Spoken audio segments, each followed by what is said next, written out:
ഇനി ബസ് മുന്നോട്ട് നീങ്ങിയപ്പോൾ ഒരാൾ കയ്യിലൊരു പൊതിയുമായി സീറ്റുകൾക്കിടയിലൂടെ നടന്നുവരുന്നത് ഫൈസി ശ്രദ്ധിച്ചു. അയാൾ ഫൈസിയുടെ സീറ്റിൽ വന്നിരുന്നു. അയാൾ ഫൈസിയെ നോക്കി പുഞ്ചിരിച്ചു.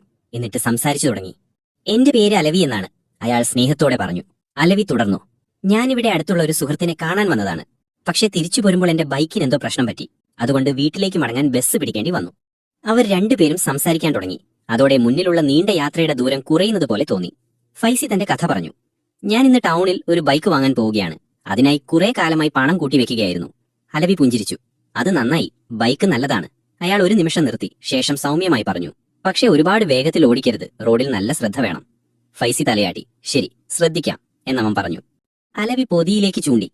ഇതിനകത്തൊരു ചെറിയ സ്കൂൾ ബാഗാണ്. അയാൾ പുഞ്ചിരിച്ചുകൊണ്ട് പറഞ്ഞു. എന്റെ മോൾക്കാണ്. അവൾക്ക് നാളെ സ്കൂളിൽ ആദ്യത്തെ ദിവസമാണ്. അയാൾ കൂട്ടിച്ചേർത്തു. വരുന്ന വഴിക്ക് അടുത്തുള്ള ഒരു കടയിൽ നിന്ന് വാങ്ങിയതാണ്. അവളിത് കാത്തിരിക്കുകയാവും.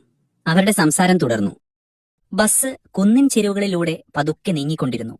അതിരാവിലെ എഴുന്നേറ്റതിന്റെ ക്ഷീണത്തിൽ ഫൈസി ഉറങ്ങിപ്പോയി. കുറച്ചു സമയത്തിനു ശേഷം ആരോ തന്റെ തോളിൽ തട്ടുന്നതുപോലെ അവന് തോന്നി.